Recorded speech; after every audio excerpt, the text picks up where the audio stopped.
Welcome to my YouTube channel my dear students. आज का topic जो है इसका जो रिलेशन है किसके साथ, आइसोमेरिज्म के साथ, जो मैंने कल पढ़ाया स्ट्रक्चरल आइसोमेरिज्म। अब उसी में एक इंपॉर्टेंट चीज है जिसको हम बोलते हैं डबल बॉन्ड इक्विवेलेंट। इस डबल बॉन्ड इक्विवेलेंट से हम क्या कंफर्म करते हैं, क्या हासिल करते हैं कि कंपाउंड में कितने डबल बॉन्ड्स होते हैं, अनसैचुरेशन या ट्रिपल बॉन्ड या रिंग सिस्टम। तो उससे हमें फिर फायदा मिलता है, हम उस कंपाउंड के ड्रॉ कर सकते हैं ऑल द स्ट्रक्चरल आइसोमर्स। अगर हमें एग्जाम में क्वेश्चन पूछते हैं कि इस हाइड्रोकार्बन का या इस ऑर्गेनिक कंपाउंड के ड्रॉ कीजिए ऑल द स्ट्रक्चरल आइसोमर्स, तो सबसे पहले हमें क्या करना पड़ता है, हम निकालते हैं डबल बॉन्ड इक्विवेलेंट।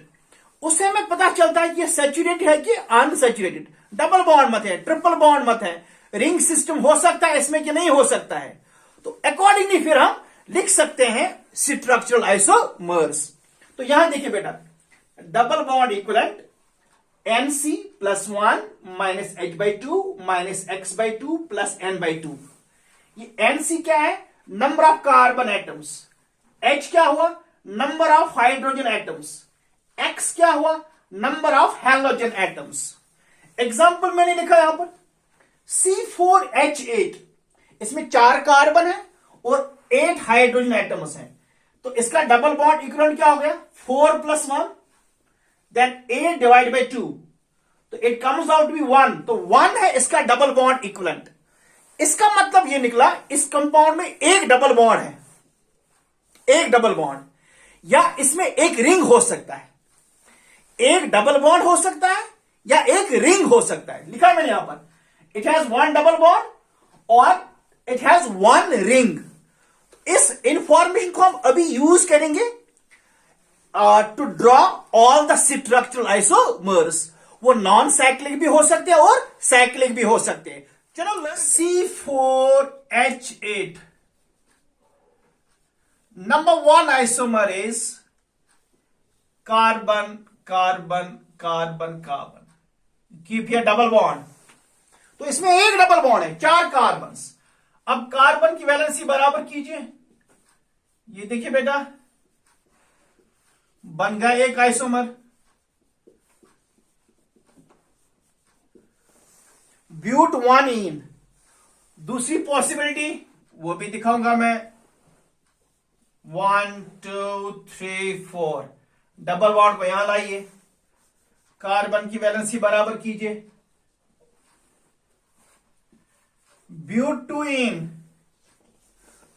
और कोई पॉसिबिलिटी है कार्बन को अरेंज करना, 4 कार्बन उसको, हाँ, चेन का लेंथ कम करेंगे, 1 2 3, और ऊपर एक कार्बन। अब यहां पर डबल बॉन्ड लगाइए, तो 3 आइसोमर बन गए इसके, लेकिन नॉन साइक्लिक। अब साइक्लिक भी ड्रॉ करेंगे जिसमें 4 कार्बन होंगे और 8 हाइड्रोजन। तो 4th वन इसका ये बनेगा, दिस वन, इसको बोलते हैं हम cyclobutane. Each carbon has 2 hydrogen, C4H8। और 5th कौन सा बनेगा बेटा, 5th बनेगा ये साइक्लोप्रोपेन, और यहां पर एक H को हटाएंगे हम, लगाएंगे CH3। तो यहां पर एक H, यहां पर 2H और यहां पर भी 2H। आप काउंट कीजिए, 3H 4 5 6 7 8, मिथाइल साइक्लोप्रोपेन। तो इस तरह से टोटल में C4H8 के बन गए 5 स्ट्रक्चरल आइसोमर्स, क्योंकि इसमें एक डबल बॉन्ड हो सकता है या इसमें एक रिंग हो सकता है। ये इंफॉर्मेशन हमें मिलती है फ्रॉम डबल बॉन्ड इक्विवेलेंट। जब डबल बॉन्ड इक्विवेलेंट 1 निकलता है तो क्या आपने याद रखा, उस कंपाउंड में या तो एक डबल बॉन्ड लेना है, या अगर डबल बॉन्ड नहीं या तो फिर एक रिंग होना चाहिए, एक रिंग सिस्टम। वो हमने ड्रॉ किया, तो टोटल में इसके बन गए 5 isomers, 5 structural isomers. Okay, good. एक और एग्जांपल करेंगे। सो दैट डाउट क्लियर होगा। फिर आप खुद भी इसको प्रैक्टिस कर सकते हैं। अगर आपको कोई डिफिकल्टी लगती है तो फिर मुझे बताना, कमेंट बॉक्स में बताना। वन मोर एग्जांपल, C4H6 ये हाइड्रोकार्बन है। तो सबसे पहले क्या करेंगे, डबल बॉन्ड इक्विवेलेंट निकालेंगे, DBE 4 carbon +1 -6 hydrogen divide by 2, तो it comes out to be 2। तो इस हाइड्रोकार्बन में डबल बॉन्ड इक्विवेलेंट 2 निकल आया। तो उसका मतलब क्या हुआ, it can have 2 double bonds. इसमें 2 डबल बॉन्ड हो सकते हैं। और क्या हो सकता है बेटा, 1 ट्रिपल बॉन्ड, हां वो भी पॉसिबिलिटी है। एक ट्रिपल बॉन्ड हो सकता है, 1 ट्रिपल बॉन्ड। और क्या हो सकता है जी, 1 डबल बॉन्ड एंड 1 रिंग।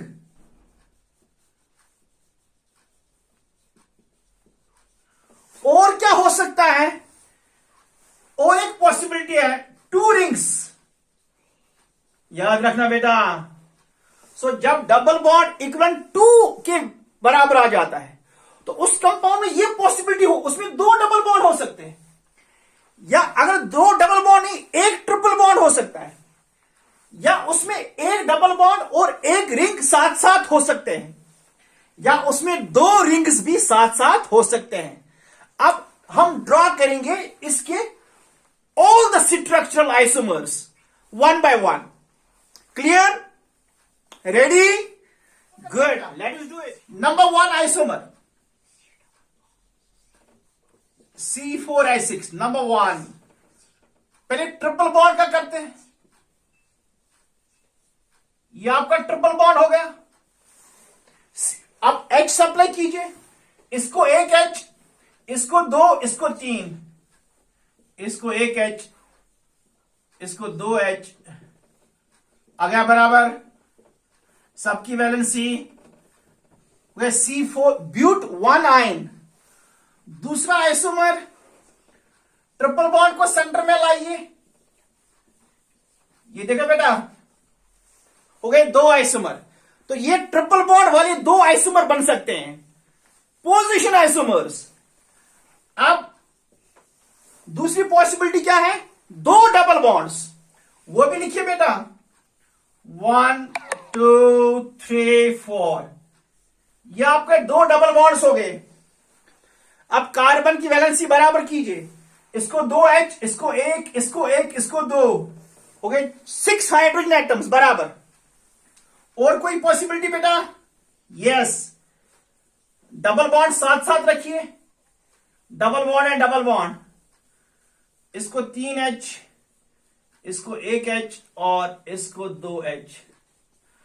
तो टोटल में 4, ये टोटल में हो गए 4। लेकिन नॉन साइक्लिक है।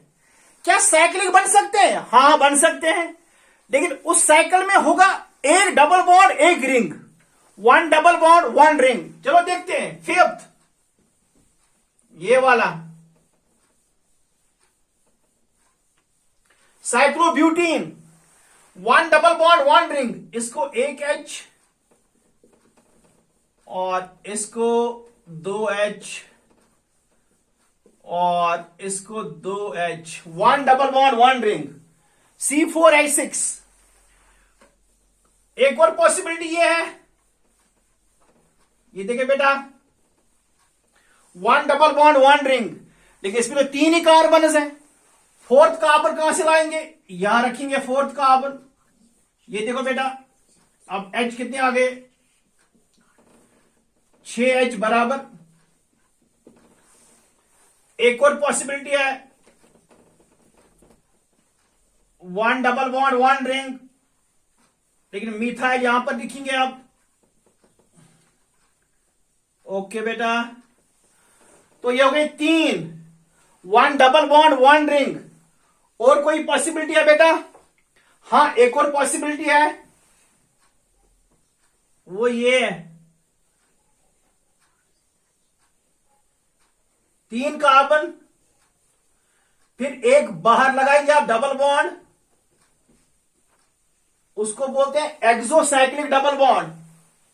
2H और यहां पर भी 2H हो गए 4 और यहां पर भी 2H हो गए 6। कोई और पॉसिबिलिटी है बेटा? हां, 9th वन। तो कंपाउंड में 2 रिंग्स भी हो सकते हैं। 4 कार्बन को आप 2 रिंग्स में कैसे अरेंज कर सकते हैं? Can you do it? Yes, let us see. 4 carbon ऐसे, bicyclic compound containing 4 carbon atoms, 1 2 3 and 4। तो यहां पर 2H, यहां पर 1H ब्रिज हेड पर, यहां पर 2H। तो बाइसाइक्लिक 2 + 2 + 2 हो गए 6। तो इस तरह से 9 आइसोमर बन गए इस कंपाउंड के, C4H8। तो ये फायदा होता है डबल बॉन्ड इक्विवेलेंट निकालने का। ठीक है, तो आप और भी कंपाउंड्स को लेकर प्रैक्टिस कीजिए। पहले डबल बॉन्ड इक्विवेलेंट निकालिए, फिर ड्रॉ कर सकते हैं हम ऑल द स्ट्रक्चरल आइसोमर्स।